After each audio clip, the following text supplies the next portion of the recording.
Now at 10, Bourbon County residents voiced concerns over solar farms during tonight's commissioners meeting. Plus, Missouri voters will get a chance to weigh in on a proposed minimum wage hike, and campaign signs come up missing from yards in southwest Missouri. The 4 states' most watched news starts now. A session tonight to address community concern about potential solar projects that could move into the county. This is KOAM News at 10. I'm Dow Quick. Supporters say economic studies show solar farms would create hundreds of temporary construction jobs and bring in tens of millions in property tax payments during the life of the project. But there are several concerns. Bugs me the most as far as they can't figure out when to put these things out or how to put these out. And if they're struggling in big towns like Kansas City, Olathe, and they're bringing in 4 major fire departments to put these down, and it still takes 4 days, 3 days, whatever it is, and they're still smoldering. We're in a rural area. Some residents also voiced concerns about the initial investment costs and the potential for fumes or other pollution if the panels are too close to their homes. The November election is just 36 days away, and Missouri voters will be asked to give their opinion on several ballot measures, including a proposition that could raise the state's minimum wage. KOAM Samantha Walker joins us with what voters need to know. That's right. On November 5th, Missouri voters will see Proposition A, the minimum wage and earned paid sick time initiative, on their ballot. Prop A would increase Missouri minimum wage to $15 per hour in 2026, starting at $13.75 in 2025. A yes vote on Prop A would also require employers to provide 1 hour of paid sick leave for every 30 hours worked. That initiative would require businesses with 15 or fewer employees to provide at least 5 paid sick days per year. That number goes up to at least 7 days annually for businesses with more than 15 employees. The group Missourians for Healthy Families and Fair Wages has led the campaign to get the proposition on the ballot for voters. It's either paying the electric bill or you go to work sick.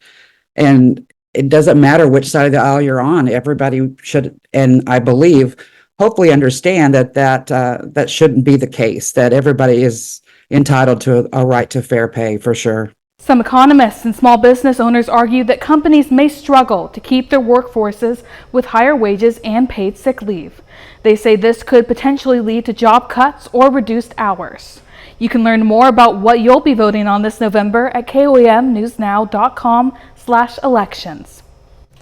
Samantha, thanks. Authorities in Springfield have been answering reports of stolen campaign signs. Signs from multiple yards have come up missing.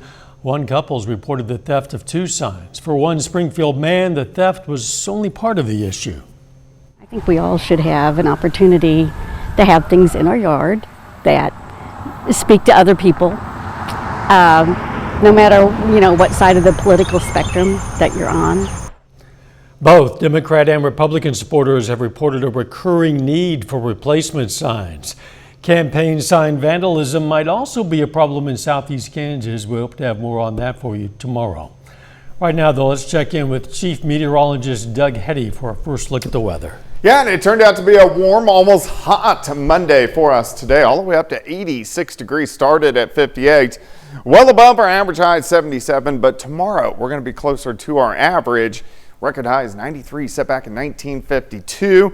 It's near 70 in Joplin, mid 60s in Pittsburgh. We have clear skies, 68 in Monette, 68 in Bella Vista, Grove at 70, Parsons sitting at 68 degrees. But we have a cold front. Look at this wind shift line. It's going to slide through late tonight, ushering in a little bit cooler air. It's still going to be nice, but highs 76, 77, 78 degrees for us tomorrow. Unfortunately, it doesn't last long because we go right back the other direction. Clear skies, not too much going on for us tonight. We look pretty calm as we go through the night. We'll drop back into lower 60s, rebound to 66 by 10 a.m. It's going to be windy as well, so we'll be talking about that and rain chances here in just a bit. See you soon. Authorities have filed formal charges against a man accused of setting up a hidden camera inside a girls' locker room in the McDonald County High School in Anderson, Missouri. The suspect is 53-year-old Roger Copeland of Neosho. The camera was discovered in the locker room on Friday. Authorities say Copeland was identified on his own camera footage.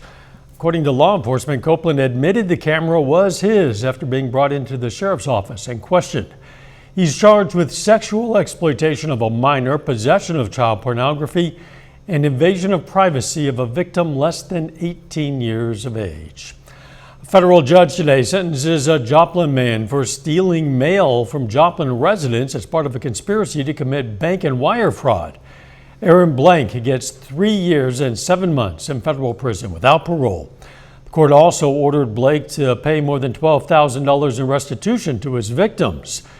Back in February, Blake pleaded guilty to 1 count of conspiracy to commit bank fraud and wire fraud, 1 count of bank fraud, and 1 count of aggravated identity theft.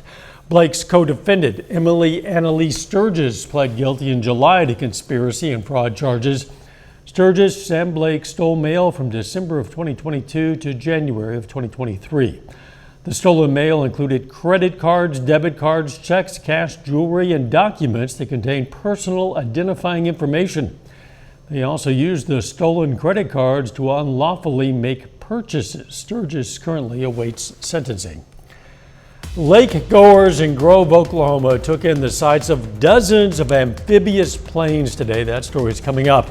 Plus, volunteer firefighters in Oklahoma receive a warning about some potential dangers of energy drinks. That's next.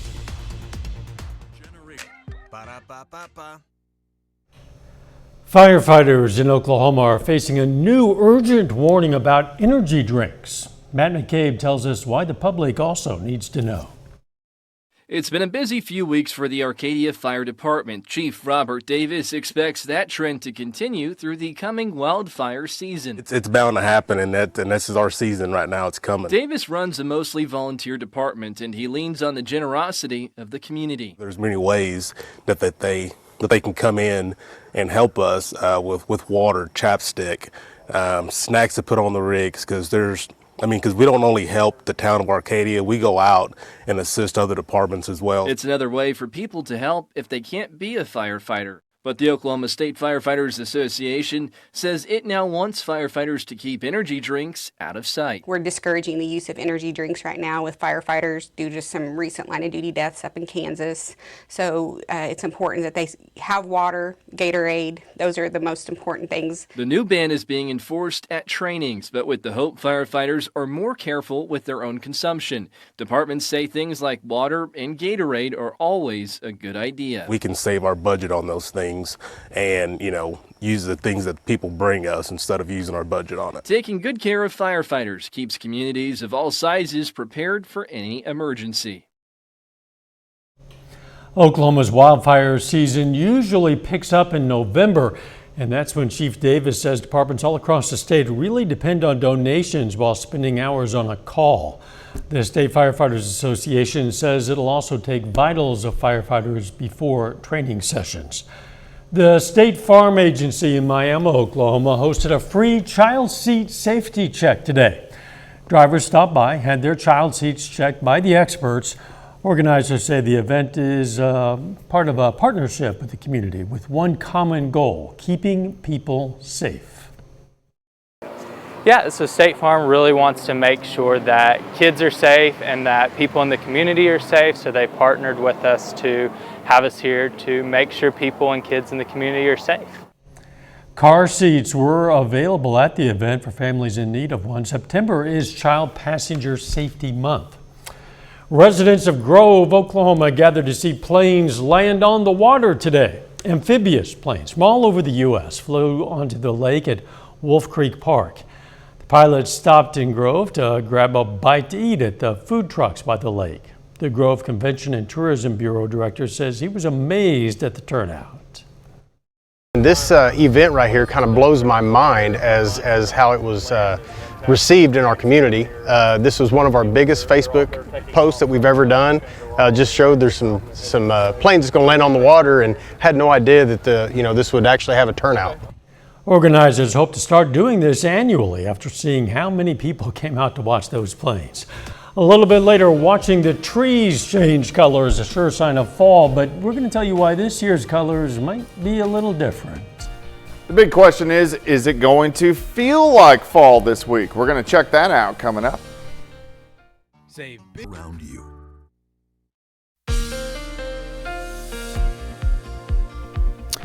Well, it definitely turned out to be a nice one for us today. Temperatures, they warmed into the mid to upper 80s across the region, which is well above where we should be for this time of the year. But we do have a little bit of a cool down coming to us later on tonight. Nice shot. This is Indigo Sky Casino and Resort. Indigo is just outside of Seneca, Missouri. Looks pretty good across the region. Clear skies, and that's what we're going to see tonight. But one thing we do need is rain. We haven't had much, really. Past 6 weeks, it's been very scarce. And we have a severe drought across northeastern Oklahoma into southwestern Missouri. The only area that is doing halfway decent is our northwestern counties where you guys are just dry. Everybody else, pretty cold. All right, or pretty dry. All right, we have colder temperatures, which are going to be working in later on tonight. Right now, we're still pretty nice, 68 to about 70. Let's go outside. Here's 7th and Rangeline, 69. The winds are pretty much calm. That will also change later on tonight. So they're going to stay light for the next 5 or 6 hours. But right behind it, watch this wind shift line. It drives through. Here's 4:30 in the morning. This is a cold front. So behind the front, those winds are going to pick up. We're going to have northerly winds gusting 20, 30, maybe 32 miles per hour. Windiest through the morning. Even during the afternoon, winds gusting near 20.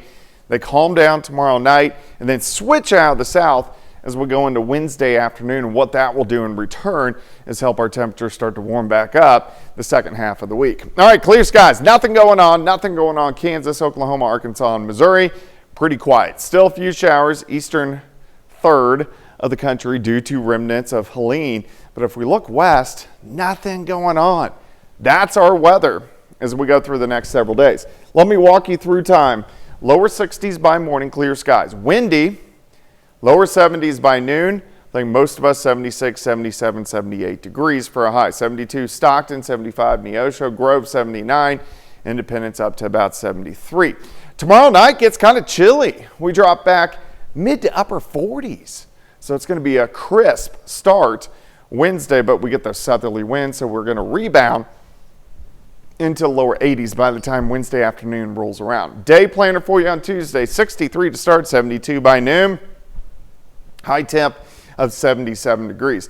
All right, here's our upper level flow. Notice how these lines are real close together. That's where the winds are the strongest. That is our jet stream, but also notice where it's at.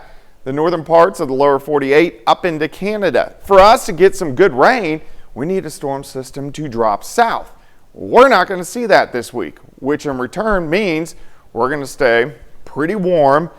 We're going to get some cold fronts through, pretty warm, but we just don't really have any rain chances. Even looking at Thursday near 90.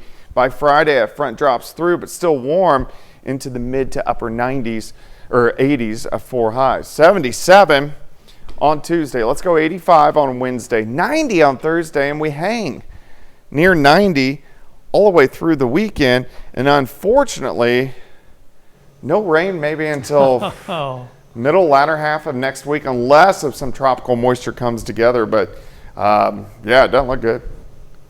The cooler fall weather hung around just long enough to tease us, I know, Doug. and then it goes back to summer. Yes, it does. Eventually, it will get cooler. Yes, it I'm will. predicting by maybe December, January, something. Thanks, Doug. People always look forward to the fall colors across the Ozarks as we wrap up the summer season. But as Nick Kelly tells us, this year's colors might look a little different.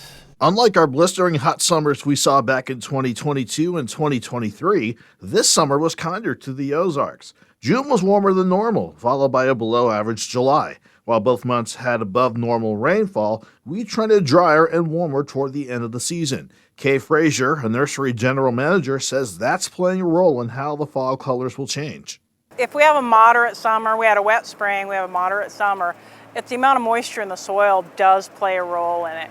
Frazier says it's not the only thing impacting the colors this year. Along with shorter daylight hours cutting off chlorophyll in the leaves, different soil moisture and minerals through the area will work with the pigments in the leaves to change colors. Based on how dry we've been getting since August, Frazier is expecting some changing color this season, some happening faster than others. So I think you're going to see spotty color. I think some areas will have more color than other areas are.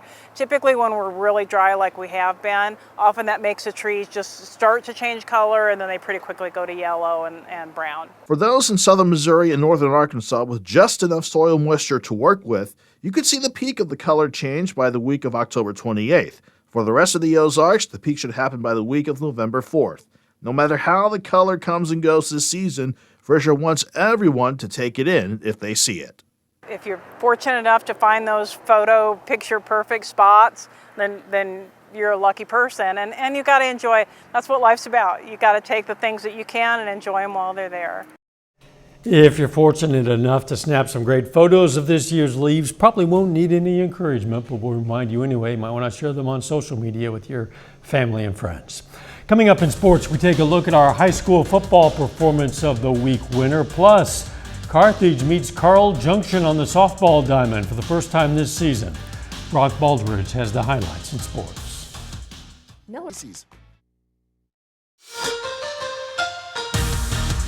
A pair of former conference opponents meet on the softball diamond for the first time this season. Carthage travels to Carl Junction. The Tigers are coming off 3 straight wins. Meanwhile, the home team Carl Junction has won 4 of their last 6 games. Monday night softball from Carl Junction. Each team has a good opportunity to pick up a non-conference win. We go to the second inning. 2 on, 2 out. Kinley Spindler flying around there in the outfield makes a diving catch. Carthage scores on the sac fly, however. Still a remarkable catch. Carthage leads 1-0. We go to the bottom of the second now. Gracie Arnold at the plate gets her team on the board with a line drive RBI single. That ties up the game. It's now 1-1. Next batter to the plate, Maddie Olds drives this ball deep into the gap. And that will score Jasmine Blaney. Olds gets herself an RBI double. CJ takes a 2-1 lead. The rally continues in the second inning. Next batter to the plate, Kinley Spindler.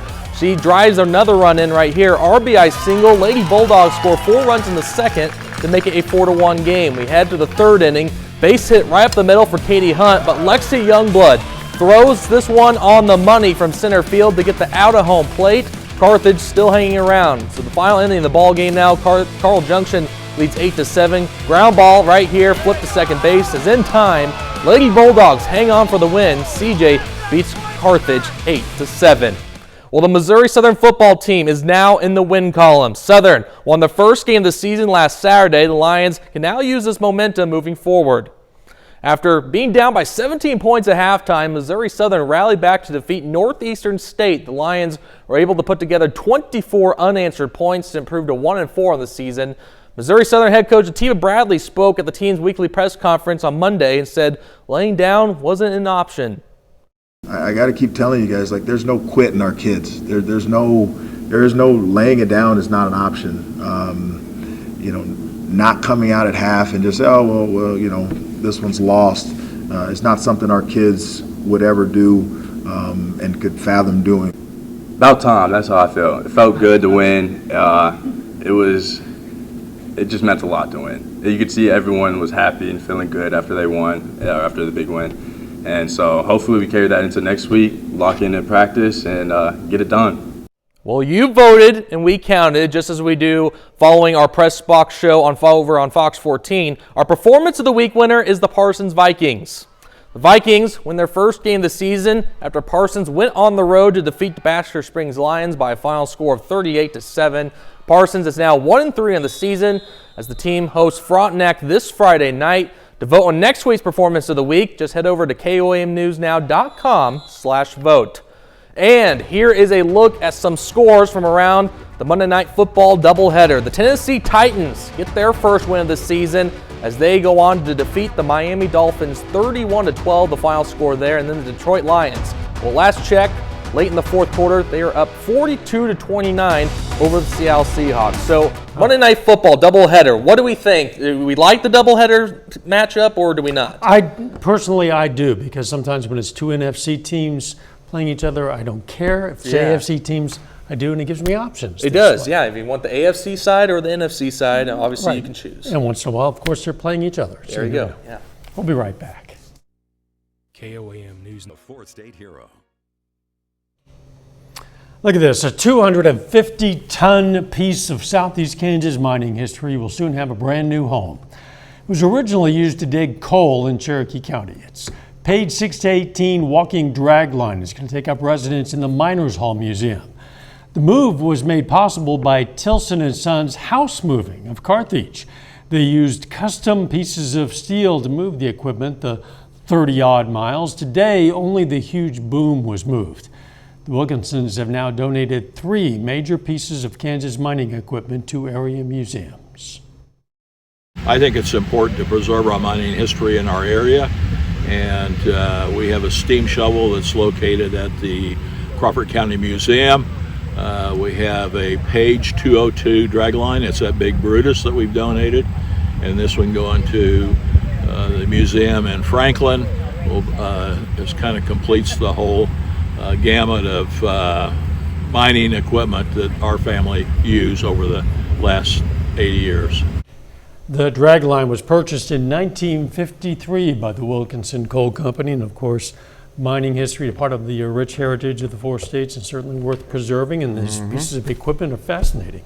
That's why most of our towns are here. That's certainly true. It's going to be hot in most of our towns, Douglas. It is. Tomorrow a little bit better, 77, but back to 85 Wednesday, 90 on Thursday, near 90 over the weekend, and unfortunately staying dry. Final sports notes. Yeah, we lost a couple of sports legends today. Dikembe Mutombo from the NBA died at the age of 58 from brain cancer, and then we also lost Pete Rose earlier tonight. 83 years old, the all-time MLB hits leader. So condolences go out to them and their families. Of course, Pete Rose not in the Hall of Fame Not in the because Hall of of Fame that still. gambling history. Thanks for joining us. Don't forget the morning show starts at 5 a.m. and let's make it a great tomorrow.